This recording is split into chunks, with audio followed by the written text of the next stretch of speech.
ठाणे महानगरपालिका आणि ठाणे वाहतूक पोलीस यांच्या संयुक्त विद्यमाने पाचपाखाडी परिसरात आनंद पथ रस्ता आरोग्याचा अर्थात हॅपी स्ट्रीट या विशेष उपक्रमाचे आयोजन नगरसेवक राजेश मोरे यांच्या पुढाकाराने करण्यात आले।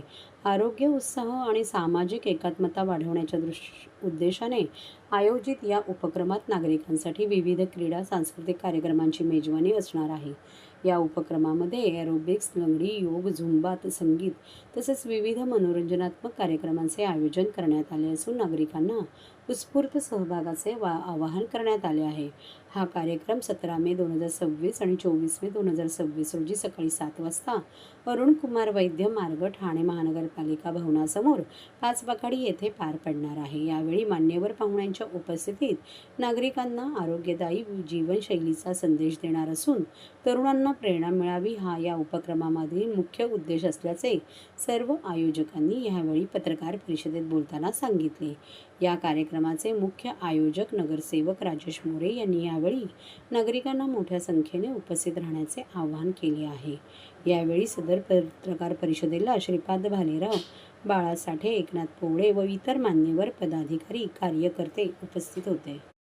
केला पाहिजे त्यासाठी अनेक संस्था, ज्या संस्थेमध्ये गेल्यावर मुलांना त्यांच्या आवडीचे खेळ खेळता येतील, त्यांच्या ज्यामधनं मोबाईल पासून लांब जाण्यासाठी सुद्धा पालकांना एक वेगळा रस्ता मिळेल आणि ह्यासाठी आम्ही या सगळ्या ठाण्यातल्या वेगवेगळ्या संस्थांना आम्ही ते आमंत्रित करतो।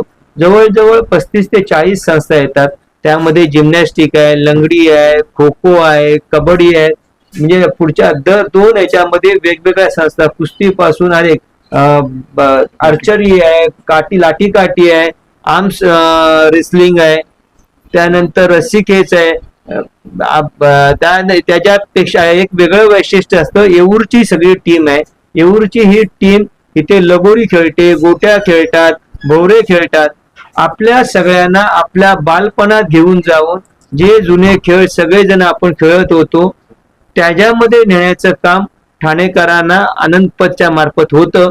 म्हणून आम्ही आपल्या मार्फत सगळ्या ठाणेकरांना आव्हान करतोय की आपण 17 आणि 24 या 2 वेळेला सकाळी 7 ते 9 यावेळेस सगळ्यांनी सहभागी व्हा।